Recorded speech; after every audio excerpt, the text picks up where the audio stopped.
41절까지만 읽고 그 뒷부분은 제가 중간에 읽으라고 할 때 읽으시면 되겠습니다.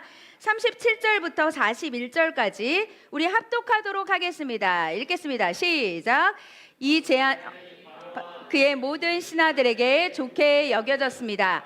바로가 자기 신하들에게 말했습니다. 우리가 이 사람처럼 하나님의 영이 있는 사람을 찾을 수가 있겠느냐?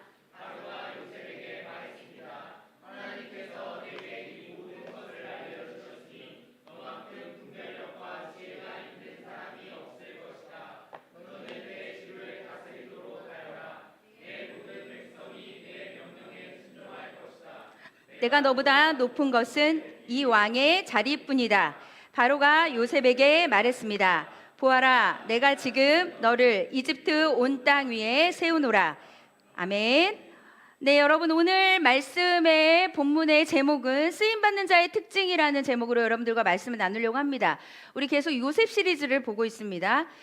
요셉 시리즈를 하는 이유는 우리 8월 달까지 우리 상반기 잘 보냈는데요. 다시 시작해야 합니다. 다시 시작하고 다시 우리가 은혜를 또 잡는 시간이 돼야 되겠습니다. 우리가 살다 보면 마음이 흐트러질 때가 많은데 마음을 다시 굳게 잡고 우리 겸손한 마음으로 하나님 앞에 우리 무너진 영성의 자리가 있다면 영성을 회복하시고 무너져 있다면 다시 일어나시면 됩니다. 하나님께서는 우리를 언제나 복 주시기를 약속하시는 분이시지 우리가 잘못되고 너희 한번 고생해봐라 이런 분이 아니세요. 하나님은 축복을 원하십니다. 그래서 우리가 축복을 원하는 것뿐만 아니라 도대체 하나님께 복을 받으려면 어떻게 해야 될까? 그다음에 하나님께 쓰임 받으려면 어떻게 해야 될까? 이 말씀을 여러분 오늘 이 41장 뒷부분을 가지고 보도록 하겠습니다. 지난주 말씀 기억하고 있는지 모르겠는데 지난주 말씀이 뭐였죠? 첫째는 하나님의 일하심을 믿고 기다리라고 했습니다. 때가 올 때까지 요셉이 감옥에서 2년 정도 있었죠. 2년 동안 있으면서 슬퍼하고 억울해하고 분노하지 않고 하나님께서 나를 언젠가 쓰실 거라는 걸 기다리고 준비하고 있으면서 그때를 기다렸다는 것입니다. 자, 기다리면서 우리 요셉은 무엇을 했냐? 믿음의 내공을 쌓았죠. 내공을 쌓았습니다. 여러분, 내공이 진짜 중요합니다. 우리 인생에서 언제 이 사람의 진짜는 나오냐면 어려울 때, 불경기일 때, 집이 갑자기 어려워졌을 때, 내가 시험에서 실패했을 때, 이때 그 사람의 진짜가 나오는 거예요. 그 진짜가 나오려면 이미 준비된 내공이 필요합니다. 그래서 믿고 기다리면서 내공을 쌓으라고 했습니다. 세 번째는 무엇이냐? 인생을 허비하면 안 된다. 세월을 아껴야 한다. 세월을 아끼고 미래를 준비하라고 했습니다. 우리는 과거로 돌아가는 존재가 아닙니다. 미래를 보고 앞으로 나아가는 존재이죠. 여러분, 우리는 항상 현재에 있으면서 미래를 소망해야 됩니다. 과거에 내가 20대 때 그랬더라면 이런 얘기 해도 소용없습니다. 나 중고등학교 때 학생회장이었는데 이런 얘기 소용없습니다. 나 과거에 열심히 성경책 읽었는데 소용없다는 거예요. 물론 그것이 쌓여져서 여러분들의 내공을 만들었던 것도 있겠지만 제가 늘 얘기하지만 믿음은 언제나 우리에게 하나님이 하루분밖에 주지 않았다는 거예요. 하루살이처럼 하나님이 오늘을 살도록 했습니다. 그래서 믿음에 있어서는 장사가 없다. 섰는 줄 아느냐, 넘어질까 조심하라고 했습니다. 언제든 여기 앞자리에 있는 저와 여러분들 모두가 다 섰다고 생각했지만 언제나 무너질 수 있다는 것. 그래서 이 고난을 통하여서 하나님께서 우리에게 주시는 그 인내의 시간에 믿음을 쌓고 미래를 준비하고 인생을 허비하지 말고 준비해야 된다는 것입니다. 혹시 인생을 허비해서 후회하시는 분들이 있습니까? 오늘부터 제대로 하시면 됩니다. 그러니까 오늘 이 설교를 들으면서도 계속 나 과거 실패했는데 그 생각을 하는 그 순간 우리는 또 과거로 넘어가는 거예요. 여러분, 끊임없이 낙심의 영과 감사하지 못하는 그 영들이 우리를 이렇게 사로잡을 때가 있습니다. 여러분, 하나님께서 우리에게 주신 것들이 너무 많잖아요. 많이 주신 것들을 좀 기억하시기 바래요. 안 준 거를 묵상하면 그 누구도 감사할 자가 없습니다. 하나님께서 우리에게 주신 것들을 감사하기 바랍니다.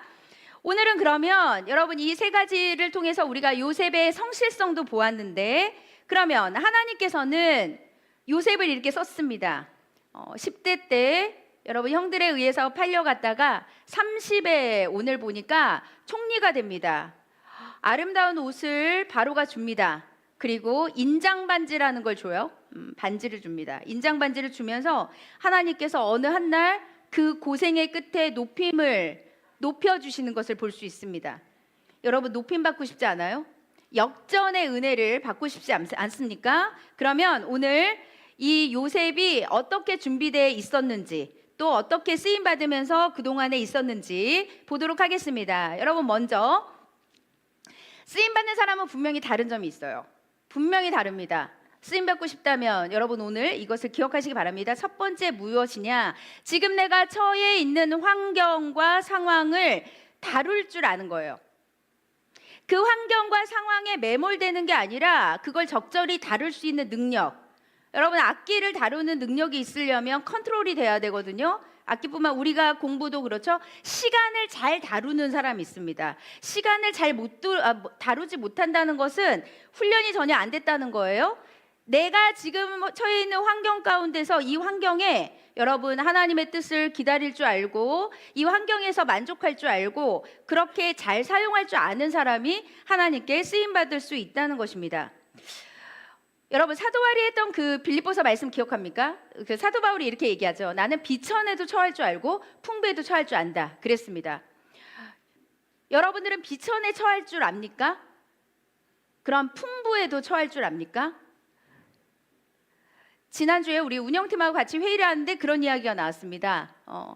목사님 우리 교회도 풍년 말고 흉년을 대비해서 풍년의 때에 흉년을 대비하는 그런 시간이 우리에게도 필요할 것 같아요. 뭔가를 더 준비해야 될 것 같습니다. 이런 얘기를 서로 나누었습니다. 맞습니다. 하나님께서 우리에게 주신 그 모든 것들이 비천도 가난한 것도 다룰 줄 알고 그 다음에 잘 살아요. 여러분 가난할 때 다루는 게 훨씬 쉬운 거 아세요? 어려울 때는 이제 예를 들면 어려울 때도 다루지 못한다. 이제 그러면 그 사람은 아주 지금 심각한 거고 오히려 여러분 부요하고 시간이 많고 돈이 생겼을 때 다룰 수 있는 능력이 없는 사람이 의외로 많습니다. 그래서 여러분 풍부함 오늘은 비천함보단 풍부함을 좀 다루고 싶은데요. 자 하나님께서 우리에게 풍부를 주셨다고 하면 사람들이 두 가지로 한다는 거예요. 자, 여러분 우리가 가장 쉽게 적응할 수 있는 돈을 한번 얘기해 볼게요. 자, 하나님께서 우리에게 돈을 주었다고 봅시다. 풍부함에 생겼습니다. 그러면 두 가지 패턴이에요. 하나는 풍부하니까 열심히 나를 위해서 쌓는 겁니다. 쌓아 놓는 거예요. 자, 두 번째 풍성하니까 남용하는 거예요. 이 두 가지가 있다는 거예요. 그러니까 하나님께서는 우리에게 준비를 하라고 했지 창고에다 걷어들이고 쌓으라고만 하지는 않으셨거든요. 그러니까 제대로 사용할 줄 알아야 된다는 거예요. 여러분 우리 은사도 마찬가지입니다. 은사도 하나님이 많이 주었다면 쌓아두는 자가 있습니다. 그것은 여러분 잘못된 것이겠죠. 자 남용은 뭘까요? 자 예를 들어서 어떤 사람이 노래를 잘한다고 칩시다. 춤도 잘 춘다고 생각해 보세요. 자 남용하는 사람 뭐냐면 하나님을 위해선 전혀 쓰지 않는데 자기 놀러 가는 거 어디 클럽 열심히 하나님이 나에게 주신 그 은사와 모든 능력을 나를 위해서 쓰는 거죠. 열심히 남용한다는 것입니다. 제대로 써야 된다는 것입니다. 사도 바울은 배고픔과 그 다음에 이 풍부함에 처하는 일체의 비결 난 이 두 가지를 배웠다라고 말했습니다. 바울이 언제 풍부했죠? 성경에 보면 바울이 풍부했다는 얘기 거의 없습니다. 왜냐하면 감옥에 갇혀 있었고 선교하면서 너무 고생을 했으니까. 그런데 바울이 언제 풍부했는지는 우리가 추론을 하면 알 수가 있습니다. 바울은 어떤 사람이냐?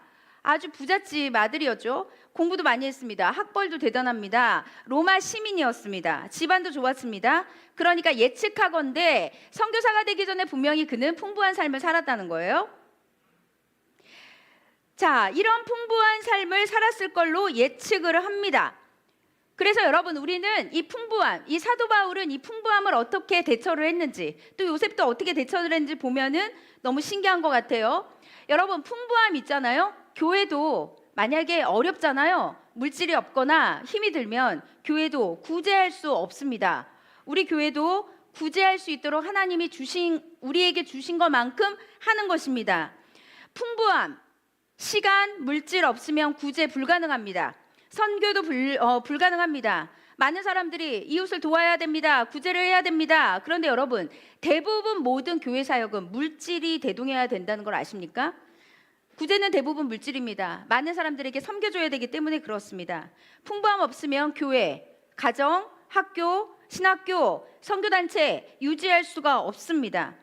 그러면 여러분, 이 풍부함을 요셉은 어떻게 다루었을까요? 요셉은 풍부함을 다루는 능력이 정말 대단했던 사람입니다. 그는 그의 일대기를 보면 사실은 그의 인생은 하나님으로부터 나왔죠. 우리 지난주에도 꿈을 해석하는, 너는 정말 꿈을 능히 푼다더라 이렇게 했더니 야곱의 첫마디 요셉의 첫마디가 뭐죠? 주님이 하십니다. 하나님께서 해석해 주실 것입니다. 하나님께서 하실 것입니다라고 말씀하는 것입니다. 여러분 보세요. 그는 모든 것이 하나님으로부터 왔습니다. 주님으로부터 나왔습니다. 꿈 해석도 그가 지혜를 가지고 있는 모든 것들이 주님으로부터 온 게 맞습니다. 그런데 요셉이 총리를 했을 때, 여기서 여러분 요셉은 정치인이에요. 그렇죠? 예, 지금으로 보면 정치에, 그러니까 약간 행안부 장관 정도 되지 않을까 싶어요. 살림 아니면 기재부 장관 정도 되지 않을까 싶습니다. 정책을 보면 여러분, 이 정책에 하나님의 기적이 거의 나오지 않습니다. 하나님께서 갑자기 가뭄 가운데 하늘에서 뭐가 만나처럼 떨어진 게 아니고 무엇을 했냐? 기적이 아니라 실제 풍년의 때를 어떻게 대처했는가는 기적이 아니라 상식을 가지고 했다는 거예요. 지금 우리가 열심히 모아놓으면 이걸 가지고 우리가 흉년의 때를 대비할 수 있겠구나를 생각했다는 것이죠. 그래서 요셉은 풍년 때 창고에 열심히 곡식을 모아들였습니다. 여러분, 곡식이 너무 풍부하잖아요. 그러면 물가에서 뭐가 생기냐? 쌀값이 확 떨어집니다. 싸지는 거예요. 헐값이 되는 거예요. 요즘에 일본에 쌀값 엄청 비싸다고 제가 들었습니다. 그래서 어떤 분이 선교에 쌀 가져가야 되는 거 아니냐, 그 얘기도 했었거든요. 자, 보세요. 어떤 일이냐? 이제 물가가 폭락한다는 거예요. 곡물이 너무 많으니까. 그래서 어떻게 하냐? 적정선을 유지할 때 무엇이냐? 폭락하지 않기 위해서 팔리지 않는 곡식을 나라에서 사주는 거죠. 사주고 저장했다가 아주 힘들 때 그걸 풀어내는 것입니다. 그게 지혜라는 거예요. 그래서 흉년의 때에 적정 가격으로 내놓는 거죠. 그러니까 이것은 여러분 기적이 아니에요. 상식이라는 거예요. 우리가 이렇게 운용하면 이렇게 될 수 있다는 것이죠. 그래서 요셉은 이 정책이 어디까지 갔냐? 외교 정책까지 갑니다. 외교까지 가는 거예요. 무슨 말이냐? 그 당시 흉년의 때 가뭄이 있었을 때 그 주변 나라가 다 가난했으니까 요셉에게 와서 그때 다 곡물을 받으러 왔잖아요. 우리 돈을 받고 곡물을 이렇게 파는 형식으로 그렇게 했다는 것입니다. 그래서 외교 정책도 너무 잘했습니다. 다시 말해서 여러분, 요셉은 신앙의 관점을 빼고 보면 사실은 굉장히 전략적인 사람이라는 걸 볼 수가 있어요. 식량 무역을 잘했다는 사람이라는 것입니다. 여러분, 이 땅에 사는 사람은요, 요셉처럼 물질에 끌려다니고 곡식에 끌려다니는 것이 아니라 그것을 다룰 줄 아는 능력이 있어야 됩니다. 시간 다룰 줄 아는 능력 필요합니다. 여러분, 재능을 다룰 수 있는 능력이 필요합니다. 그 다음에 내가 지금 가지고 있는 돈 가지고 우리 4학년 우리 애기들 이제 명절에 세뱃돈 주잖아요. 그러면 아이들도 그것을 적정선을 주고 운용하는 미가 있어야 되는 거예요. 어떤 애들은 돈 있으면 다 쓰는 아이들 있잖아요. 그러면 뭐냐면 균형 있는 삶을 살 수 없다는 거예요. 제가 전에 사물교회에 있을 때 어떤 지체가 월급을 딱 보면 너무 일반적인 회사 아이들보다 월급이 작은데 너무너무 비싼 차를 가지고 다녔습니다. 제가 어느 날 불렀어요. 차를 팔아라. 제가 너무 직선적이죠? 왜냐하면 제가 그때 물어봤어요. 월급이 얼마냐? 어떻게 쓰는 거냐? 주유비 얼마냐? 여러분, 저도 차가 갑자기 생겼잖아요. 그러니까 여러분, 제가 그거 다 기록합니다. 다른 걸 좀 아껴야 돼요. 그걸 쓰기 위해서는. 무슨 말이냐? 여러분, 우리는 하나님 앞에 쓰임 받을 때 무엇을 해야 되냐? 우리에게 하나님은 무엇을 줬냐면 지혜를 줬습니다. 성령을 받은 사람은 지혜를 가지고 있습니다. 자유의지가 있습니다. 자유롭게 내 맘대로 다 할 수 있죠. 그러나 절제를 가지고 다룰 줄 알아야 된다는 거예요. 그것을 여러분 4학년 아이들한테도 아이 때부터 아이들한테 가르쳐 주는 것입니다. 참는 거, 기다리는 거. 그래서 여러분 뭐든지 전부 다 날리고 아무것도 못하면 그게 젊을 때는 복귀가 조금 빠르지만 나이가 들면 그건 좀 굉장히 힘들어지거든요. 지혜가 필요하다는 거예요. 어떤 것에든지. 하나님의 뜻을 이룬다는 게 무엇인지 아십니까? 하나님의 뜻은 찬양하고 예배하는 것이 너무 중요하죠. 예배 능력은 너무 중요합니다. 자, 그러나 하나님의 우리에게 주신 풍부함, 물질, 시간, 은사, 인간관계 어떻게 다루고 어떻게 사용하느냐, 이거에 따라서 여러분 우리가 하나님 앞에 쓰임받고 쓰임받을 수 없는지를 확인할 수 있다는 것입니다. 하나님이 풍부를 주십니까? 그러면 이제부터 여러분 그것을 다룰 줄 아는 능력이 필요합니다. 그래서 여러분 항상 주의 것 하나님 앞에 드려야 되는 것, 우리 교회에도 그런 부부가 있어요. 항상 섬김 통장을 따로 만들어 놓는 부부가 있습니다. 하나님께 드릴 거 섬김 통장, 그 다음에 세금 나가는 거, 그 다음에 또 아껴서 써야 되는 거. 여러분 그것을 운용하는 운용의 미가 있다는 거 상당히 지혜로운 거죠. 부부가 같이 모여가지고 우리 이거 이렇게 하면 어떨까? 이건 하나님을 위해서, 이건 이웃을 위해서, 이거는 우리 가정의 앞으로 아이들을 위해서 대비하는 차원에서 준비한다는 것입니다. 사랑하는 여러분, 하나님의 뜻은 이 땅 가운데 현실에 있습니다. 현실이 너무 중요해요. 현실을 살아내야 된다는 거예요. 그것이 바로 진정한 능력입니다. 그럴 때 다루는 능력이 있을 때 하나님께서는 때가 되매 그를 쓰실 것입니다. 준비하십시오. 그 다음에 다룰 줄 아는 능력. 여러분 제가 우리 이따가 광고 소그룹이 지금 소그룹 광고를 못했군요. 소그룹이 이제 2달 동안 작년 형제, 작년 자매, 그 다음에 청년부만 따로 할 거거든요. 이 2달 동안에 무엇을 할 거냐, 딥하게 여러분들이 매일매일 우리가 그냥 나눔하고 그냥 기도 제목 나누는 게 아니라 작성도 해보고 저한테 필요한 것들 감사도 좀 써보고 그런 좀 이렇게 훈련을 좀 해보려고 해요. 그런 것들을 해야 됩니다. 여러분, 그리고 특별히 나는 다룰 줄 아는 능력이 없다. 제발 여러분 상의하십시오. 제발 주변에 후견인을 두시기 바랍니다. 나에게 도움을 줄 수 있는 사람에게 내가 이러이러한 어려움이 있는데 이럴 때는 어떻게 해야 되는지 묻고 자꾸 해야 돼요. 제가 우리 성도들이 보니까 뭐든지 다 통보야. 제가 이제 통보를 하니까 그러면 여러분 도와줄 수가 없는 거예요. 이미 결정 다 했는데 어떻게 도와줍니까? 알려줘야 돼요. 그래야 가르쳐 줄 수 있고 거기에 적정한 충고, 어드바이스를 할 수가 있고 그다음 그거에 대한 솔루션을 여러분 100% 줄 수는 없어도 절대로 여러분 독고다이가 아닙니다. 우리가 머리가 아무리 좋아도 혼자서 결정하는 거 안 됩니다. 부부 둘이서 결정하는 거 안 돼요. 기도하고 그 주변에 지혜로운 사람들을 여러분 계속 지혜로운 사람들에게 묻는 거, 내가 어떻게 하면 좋은지 그거 잘하는 사람이 여러분 지혜로운 사람이에요. 우리 교회에 그런 아이가 하나 있었죠. 지금은 아프리카 가 있지만 아주 우리 신유진 그거 진짜 잘합니다. 너무 잘해서 거의 떠넘겨. 거의 막 나한테 다 떠넘겨가지고 목사님이 뭐 거의 다 해줘라 약간 이렇게 할 때도 있었으나 그러나 많이 물어보면 좋다. 그렇게 해야 된다는 것입니다. 여러분 풍부하면 하나님께서 주시는 은혜가 있어요. 그게 뭔지 아세요? 여러분 풍부할 때 우리의 아픔과 상처가 치유된다는 것입니다. 요셉이 얼마나 상처가 많습니까? 형들에게 버림받았죠. 구덩이와 감옥에서 억울한 일 당했잖아요. 그런데 여러분 보십시오. 아픔과 상처는 뭘로 해결이 되냐면 절대로 인간의 위로로 해결되는 게 아니라 하나님께서 부어주시는 축복을 받아야 위로가 되는 거예요. 하나님이 우리에게 주시는 복. 보세요. 엘리야가 영적 침체에 빠졌을 때 뭐 했냐면 하나님이 너 왜 지금 기도 안 하냐? 너 왜 아직 정신 못 차려? 그런 얘기 안 했어요. 엘리야에게 뭐를 했냐면 까마귀가 먹을 거 갖다 주고 마실 거 갖다 주고 그리고 열심히 쉬라고 했습니다. 그리고 나서 힘을 얻었죠. 하나님이 갖다 주는 거예요. 까마귀는 하나님이 보낸 선물인 거죠. 오늘 여기 보십시오. 오늘 보면 그러니까 여러분 우리가 어떤 일이 힘들 때는 반드시 하나님으로부터 직접 응답을 받는 경험을 하는 것이 너무너무 중요합니다. 저는 지금도 그렇게 하려고 애써요. 3일교회 다닐 때 제일 어려웠을 때였거든요. 그러면 정말 하나님이 응답해 줄 때까지 40일 작정 기도도 하고 한 달 작정 기도도 하고 새벽 기도도 하고 그리고 제가 그렇게 얘기합니다. 하나님이 응답하지 않으면 제가 움직일 수 없습니다. 저는 지금 아무것도 없기 때문입니다. 하나님 저한테 작은 구름 하나라도 보여주셔야지 제가 움직이지 않겠습니까? 여러분 그런 시간들을 가지셔야 돼요. 정말 어떤 일이든 좀 열정과 끈기와 좀 근성을 가지고 하나님을 좀 만나기를 사모하는 일이 있어야 된다는 거예요. 많은 이들이 여러분 믿는다면서 여러분 마음에 도끼만 품어요. 아픔과 상처를 가지고 난 아파, 난 상처받아서 난 열등감이 많아 그러는데요. 하나님이 주시는 안식을 누리지 못했기 때문이야. 그러니까 하나님이 주시는 그 안식을 누려야 합니다.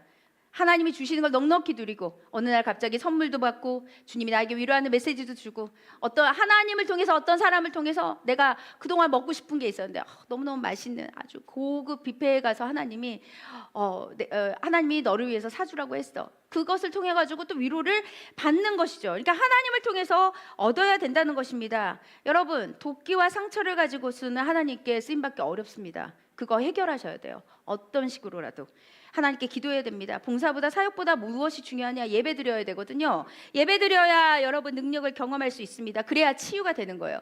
금요일날 제가 설교할 때 얘기했습니다. 예배의 능력이 무엇이냐? 하나님께 적선하시 드리는 예배가 아니라 하나님 앞에 진짜 이 예배 한 번, 찬양 한 번, 기도 한 번, 하나님께 듣는 그 말씀 한 번으로 내 삶이 바뀔 수 있다는 걸 믿고 이 한 번의 예배에 사모하는 마음으로 예배를 드려야 된다고 말씀을 드렸습니다. 예배 잘 드려야 회복됩니다.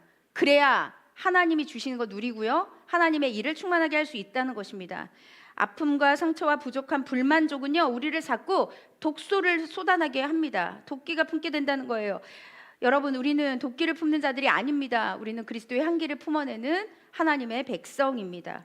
하나님께서 오늘 이 풍부함을 주시는, 보세요. 저는 오늘 여기 보니까 요셉에게 이 총리, 하나님이 주신 선물이죠. 바로가 줬습니까? 하나님이 주신 거잖아요. 요셉에게 선물했습니다. 뭘 줬냐? 우리말 성경에는 자기 손가락에 반지를 빼서, 그러니까 바로가 자기가 끼고 있는 반지를 준 거거든요. 요게 개역개정에 인장 반지라고 돼 있어요. 제가 찾아보니까 요게 뭐냐면, 자, 지금으로 적용해 볼게요. 한도 없는 법인카드라고 보면 됩니다. 한도 없는 법인카드야. 요거 긁으면 다 쓸 수. 요 인장 반지로 뭐냐? 만약에 요셉에게 바로가 한 달에 무제한 10억을 네가 쓸 수 있다라고 했다고 합시다. 이거로 뭐예요? 여러분, 하나님이 지금 10억까지 말고 나한테 옛날에 누가 저한테 질문한 적 있어요. 목사님, 매일매일 목사님한테 1,000만 원씩 나오면 목사님 뭐 할 거야? 한 달 동안 그렇게 하면 뭐 할 거예요? 근데 제가 그거를 그때 같이 모임을 하는데 저는 선교사님들한테 일단 헌금을 다 보내겠다고 했어요. 그러더니 어떤 애가 저한테 그러는 거예요. 그 돈 다 어떻게 써요? 그래서 왜 못 씁니까? 전 잘 쓸 수 있습니다. 저는 잘 쓸 수 있거든요. 여러분, 그것으로 무엇을 하는 것입니까? 쌓는 게 아니라 섬기는 거죠. 요셉이 그렇게 했다는 거예요. 요셉이 그렇게 했다는 것입니다. 그래서 왕의 도장 같은 걸 가지고 무엇을 했냐? 구제도 하고 선교도 하고 형제도 살리고 이웃도 살리고 그 다음에 결국 민족을 살리잖아요. 그가 가지고 있었던 그 어마어마한 하나님이 주신 그 능력을 가지고 그렇게 했다는 것입니다. 요셉은 세마포 옷도 받았고 금사슬도 받았습니다. 여기서 여러분, 오늘 이 41장이 얼마나 은혜로운가. 요셉에게 무엇을 했냐면, 요셉은 인장받음만 받은 게 아니에요. 세마포 옷도 받고 금사슬도 받았는데 또 무엇을 받아요? 여러분, 가정이 생겼어요. 아내를 받았습니다. 그리고 아들도 2명이나 생겼습니다. 므낫세, 에브라임을 주셨다는 것이죠. 저는 오늘 그 생각을 했습니다. 와, 므낫세와 에브라임의 그 뜻을 제가 이제 이따 얘기할 건데, 에브라임 뭐죠? 2배, 번영이란 뜻이거든요. 근데 하나님이 지금 있는 거에 2배를 줬다, 그 뜻이에요. 므낫세는 뭐죠? 아픔을 잊었다, 아픔을 잊어버렸다. 여러분 뭐죠? 그러니까 요셉의 고백에는 뭐냐면 이 상처와 쓴뿌리가 나오지 않아요. 막 하나님 앞에 내가 이 아들을 얻었구나. 형제한테 아픔 당했지만 나 진짜 그동안에 너무너무 정말 아주 너무 고통스러운 고생 당했지만 하나님은 내가 그 아픔 다 잊게 해줬다. 아들의 이름을 통해서 하나님이 자신에게 주었던 것들을 이렇게 고백하는 요셉처럼 여러분 하나님 앞에 풍부함 경험하기 바라요. 목사는요, 제가 담임을 해보니까 더 느껴요. 목사는요, 성도들이 축복받길 굉장히 원합니다. 정말 원해요. 그게 인간관계든 가정이든 자녀든, 그 다음에 여러분, 하나님께서 여러분들이 그토록 원하는 물질, 저는 물질 축복 받기를 원합니다. 그러면 여러분, 하나님께서 기뻐하시는 삶을 사셔야 돼요. 그러니까 저 가정이 저거만 좀 하나님 앞에 믿음으로 저거만 좀 결단하면 하나님이 길이 열어줄 것 같은데라는 생각을 할 때도 저도 있습니다. 그러나 본인들이 깨달으셔야 돼요. 사랑하는 여러분, 하나님 앞에서 풍부함을 다룰 줄 알기 바랍니다. 이 풍부함을 가지고 하나님 앞에 쓰임받길 바랍니다. 그리고 하나님이 주시는 그 복을 반드시 받아서 하나님으로부터 위로받고 이 도끼가 아닌 하나님의 백성으로 향기나는 자가 되기를 주의 이름으로 축복합니다. 자, 두 번째는 무엇이냐? 여러분, 지금 있는 자리에서 충성하는 거예요. 이거 계속 얘기하는 거죠. 내가 지금 있는 그 자리에서 충성하는 것입니다. 나에게 큰 직분 주면 그때 하겠습니다. 나에게 무언가를 하나님이 주시면 그때 하겠습니다. 요셉은 몇 살이죠? 30세에 총리 되었습니다. 30살에 총리면 어리죠? 우리나라는 총리가 되면 거의 한 60대, 그 정도의 총리, 50대도 빠르다고 하죠. 30대에 총리가 됐습니다. 여러분, 젊다고 해서 과소평가하지 말고요. 젊어서부터 쓰임받는 사람들이 있습니다. 우리 오늘 여기 제가 아주 좋아하는 우리 목사님 오셨는데, 우리 황정호 목사님이랑 2016년도에 만났어요. 만나가지고 저는 이제 40대에 학교를 들어갔고, 목사님은 그때 학부 졸업하고 25살 군대를 이제 군목으로 가신 거예요. 같이 이야기를 했습니다.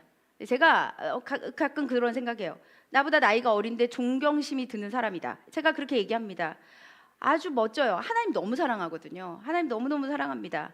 자녀도 키우고, 우리 안나 사모님도 애를 둘 키우면서 지금 박사학위 끝났다는 거예요. 어저께 저한테 전화해가지고. 그래서 이번 주에 논문만 정리하면은 끝난대요. 사역하죠. 사모 역할 다 해야 되죠. 군목이니까 얼마나 바쁘겠습니까? 그 많은 일들을 하면서, 근데도 여러분, 하나님이 주시는 힘으로 했겠죠. 본인들의 힘으로 했겠습니까? 주님께서 도와주실 거라고 믿습니다. 신대원에 가면 20대부터 60대까지 다 했거든요. 여러분, 나이는 상관이 없습니다. 가끔 부럽긴 하지만, 여러분, 하나님께서 갈렙에게 이 산지를 내게 주소서 했을 때 내 나이가 몇 살이냐? 여러분, 여호수아와 갈렙이 80세, 83세였을 때도 하나님께 쓰임 받았잖아요. 나이가 어리고 많고는 문제가 아니라는 것입니다. 무엇이냐? 자신이 현재 처한 상황에서 성실하게 뛰는 것입니다. 성경을 보면 나이가 중요하지 않습니다. 디모데도 연소했다고 했어요. 그러니까 굉장히 어릴 때 목사님이었다는 것이죠. 너를 업신여기지 못하게 해라. 대신에 말과 행실과 믿음으로써 사람들에게 본을 보이라고 했습니다. 나이가 어린 것은 전혀 문제가 되지 않습니다. 우리 청년들이 이런 얘기합니다. 서른만 딱 보면서 목사님 저 나이 많은데요. 많지 않아요. 그거는 자기가 그 나이가 많다고 생각하는 것 뿐입니다. 나이 많지 않습니다. 괜찮습니다. 여러분, 결혼을 좀 늦게 하면 어떻습니까? 늦게 하더라도 하면 되는 거니까. 지금 있는 여러분, 이 시간에 젊음을 누리면 되는데 난 언제 결혼하냐? 우리 어저께 우리 이정희 결혼식 가서 현타 오신 분들 되게 많을 거예요. 예, 기도하세요. 기도하세요. 이제 현타 오는 거예요. 속으로 안 부러워요. 막 이러는 거짓말하지 말고 있단 말이에요. 자, 보십시오. 여러분, 하나님 앞에 쓰임 받을 때 무엇을 해? 다윗도 10대였습니다. 여러분, 젊어서부터 하나님께 기름 부음 받고 무엇을 했냐? 20대, 30대 때 정말 하나님께 빡세게 훈련 받았잖아요. 젊어서 쓰임 받기 시작했다는 것입니다. 예수님도 30살에 3년 동안 공생했죠. 아주 젊었다는 것입니다. 다니엘은 느부갓네살 왕의 앞에 선택받았을 때 몇 대요? 10대였습니다. 10대. 우리 4학년 아이들 어립니까? 요시야 왕은 8살에 왕돼 가지고 종교개혁했어요. 그걸 생각해 보십시오. 우리 아이는 아무것도 못해. 엄마가 자녀들을 무능하게 만드는 거야. 아빠가 자녀들을 무능하게 만드는 거야. 너 혼자 못해. 아무것도 못해. 그렇게 하니까 여러분, 점점점 나이가 차도 30이 넘고 40이 넘고 50이 넘어도 아이처럼, 여러분, 어리다고 무시하지 마십시오. 하나님께서 쓰신다는 것입니다. 성경에 나오는 사람 말고, 여러분, 우리가 저도 너무너무 좋아하는 목사님, 찰스 스펄전 목사님이 여러분 20세 때 유파크 스트리트라는 교회에서 설교를 시작했습니다. 그때 설교를 들었던 사람들이 런던의 예배당이 너무 좁아가지고 30대의 예배당을 지었어요. 강해 설교를 했던 캠벨 몰간이라는 분이 있습니다. 그분이요, 여러분 몇 살에 목회를 시작했는 줄 아세요? 13살. 놀랍죠? 그리고 23살에 영국에서 최고로 성경을 잘 가르치는 에스라 같은 성경 교사라는 칭호를 받았습니다. 존 칼빈의 기독교 강요 몇 살에 나왔냐? 27살. 27살 이상. 손 들어보세요. 아니, 저도 같이 기독교 강요 읽으면서 너무 어려운 거예요. 나는 어려운데 이거를 썼다니. 진짜 그럴 때마다 현태가 옵니다. 어렵다고 읽지 못하는 사람도 수두룩한데 여러분 그걸 했다는 것입니다. 그런 거 보면 여러분 나이는 상관이 없는 거예요. 중요한 게 뭔지 아세요? 그 자리에서 충성했다는 거예요. 저는 요셉을 하나님이 기가 막히게 멋지게 훈련했다고 생각합니다. 비록 억울하고 감옥에 있었지만 여러분 총리가 됐는데 완전히 밑바닥부터 한 거 아니에요. 처음부터 높은 자리 갑니까?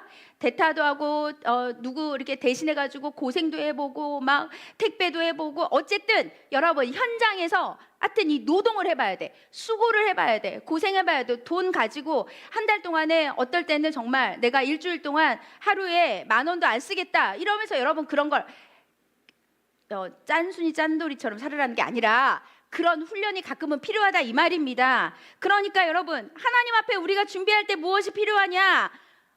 무의미하다고 그냥 허송세월이 아니라 준비하는 거예요. 의욕을 가지고 노예 때 여러분 모든 경영 다 배웠잖아요.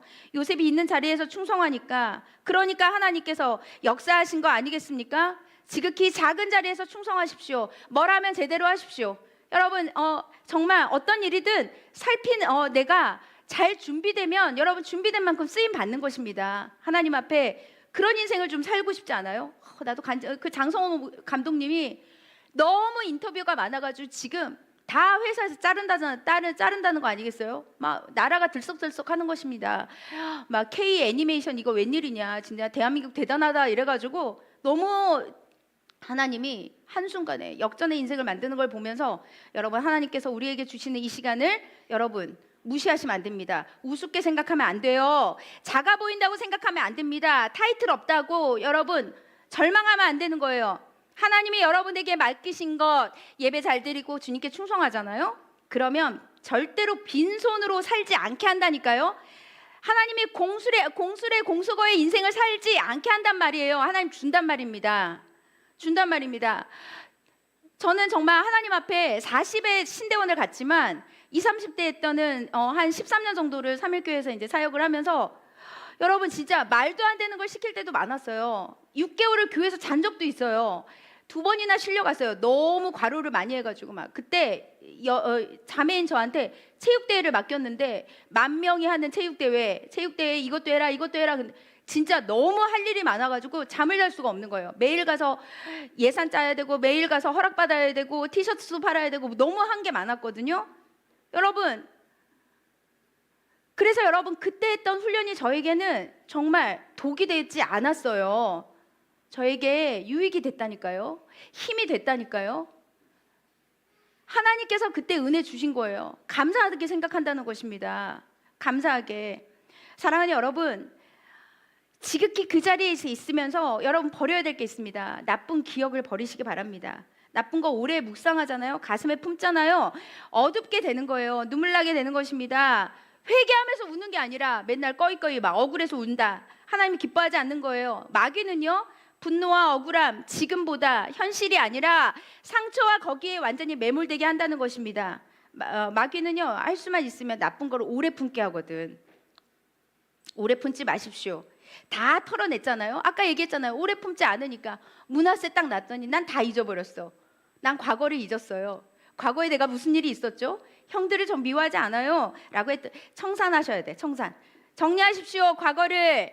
미래로 가기도 시간이 없습니다. 과거의 짐, 무거운 짐, 아픔의 짐 계속 지고 있으면 여러분 등산을 못 가요. 올라가질 못합니다. 무거운데 어떻게 가요? 분노의 짐, 억울함의 짐, 상처의 짐, 슬픔의 짐. 그러면 여러분 될 일도 안 돼요. 못 간다니까요. 무거워서 못 가요. 갈 수가 없습니다. 하나님 앞에 여러분 집에 이제 오늘 포스트잇이나 이렇게 큰데 붙여놔. 문화세, 에브라임 이렇게. 에브라임 밑에다 번영, 문화세에다 잊어버렸다. 난 다 잊어버렸다. 이걸 적으시기 바랍니다. 영성에는 3가지가 있습니다. 비우는 것입니다. 고난은 비우고, 아픔은 비우고, 그 다음 채우는 것입니다. 성령으로 채우고, 찬양으로 채우고, 은혜로 채우고, 그 다음에 무엇이냐? 나누는 것입니다. 요셉처럼. 요셉은 과거를 비웠죠. 그 다음에 성령 충만으로 채웠죠. 3번째 뭐 했을까요? 나눴습니다. 민족까지 나누는 삶을 살았습니다. 잘 되게 되는 이유가 있었다는 것입니다. 여러분, 신앙생활 아까 우리 찬양 중에 꽃길이 아닌 좁은 길이었. 죄송해요. 꽃길이 아닌 가시밭길. 그 다음에 좋은 길이 아닌 좁은 길. 여러분 찬양만 정말 묵상만 해도 너무 괴롭지 않습니까? 저는 이번 주에 반주 때문에 찬양 묵상하는데 너무 괴로운 거예요. 내가 애들한테 야 꽃길은 없다 그랬지만 꽃길도 한 번쯤 있었으면 좋겠는데 꽃길이 아니래요. 가시밭길이래요. 그러나 우리 인생이 힘들지만 우리 하나님 앞에 므낫세를 고백했으면 좋겠습니다. 에브라임을 고백했으면 좋겠습니다. 그럴 때 하나님께서 우리에게 은혜를 주신다는 거예요. 은혜를. 자, 세 번째입니다.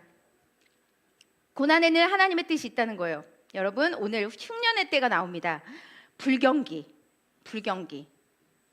우리나라 불경기죠. 전 세계 다 불경기예요. 근데 제가 이렇게 막 옛날 이렇게 아주 오래전 명저 이렇게 책들 막 읽잖아요. 그러면 막 옛날 목사님들 책이 있어요. 막 김단주 목사님 책도 있고 이동훈 목사님 거기 이렇게 예화 보잖아요. 3, 40년 전 책입니다. 거기 예화에 보면은 그때도 왜 이렇게 다 경제가 어려웠더라고. 다 어려워서 예화가 다 그거야.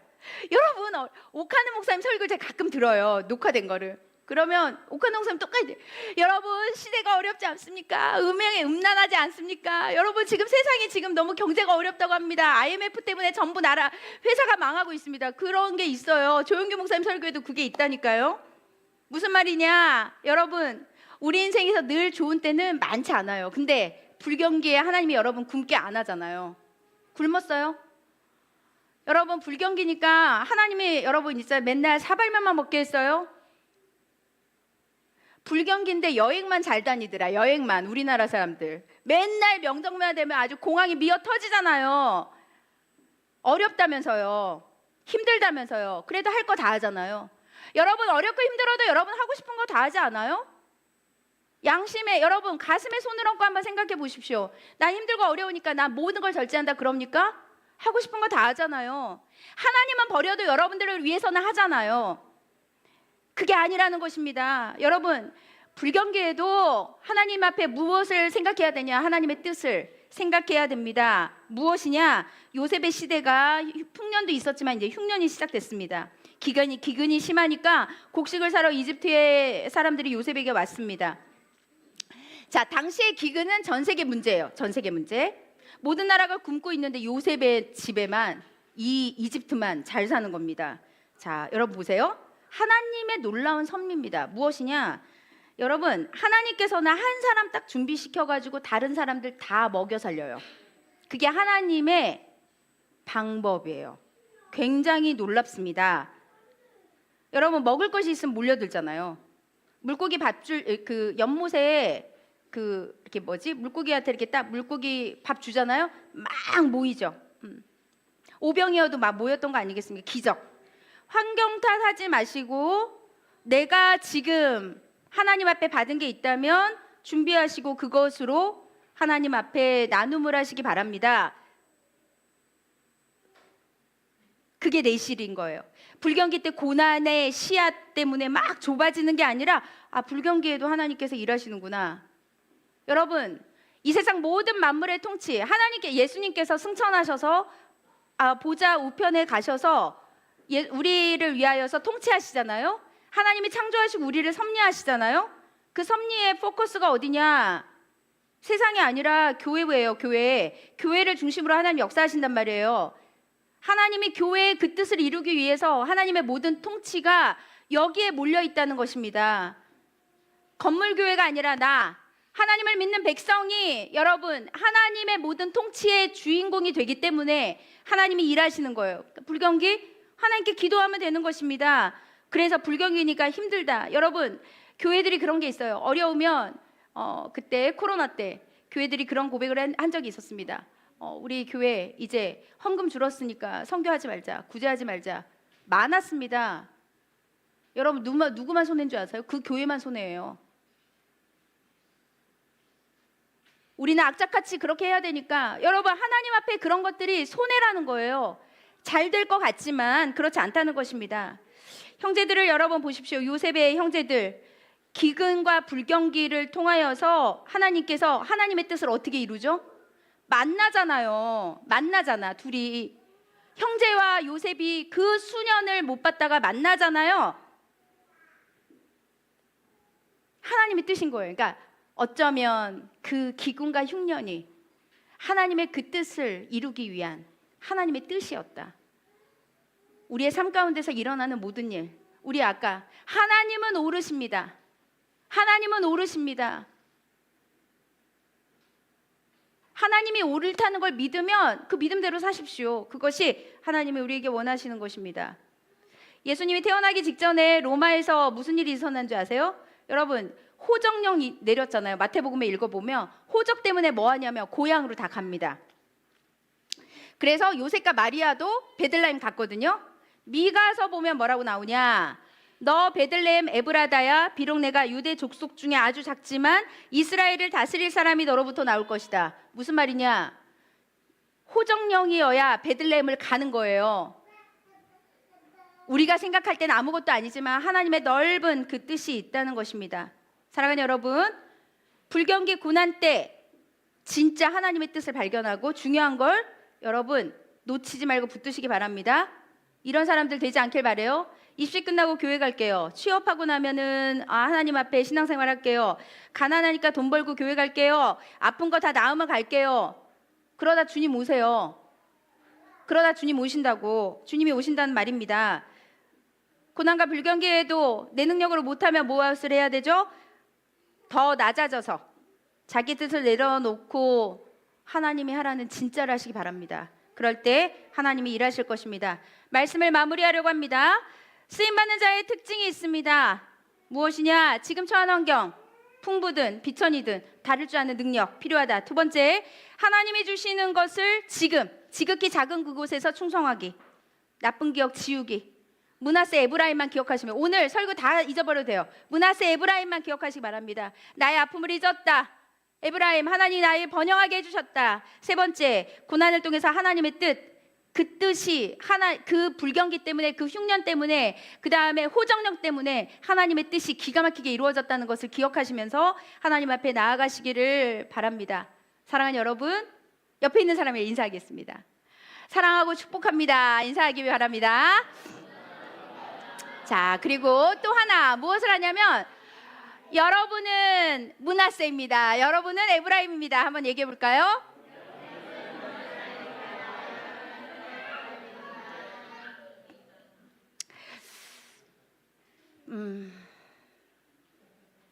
우리 찬양 이거 찬양 너무 길어서 우리 근데 1절만 합시다. 나는 일어섭니다. 찬양하겠습니다. 자리에서 일어날까요?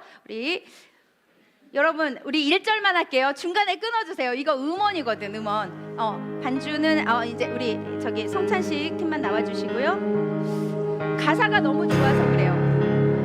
더 이상 내 삶의 아픔이 아프게 주지 않겠습니다. 찬양 우리 함께 하나님께 부릅시다. 음원에서 불러주니까 가사 묵상하시기 바래요.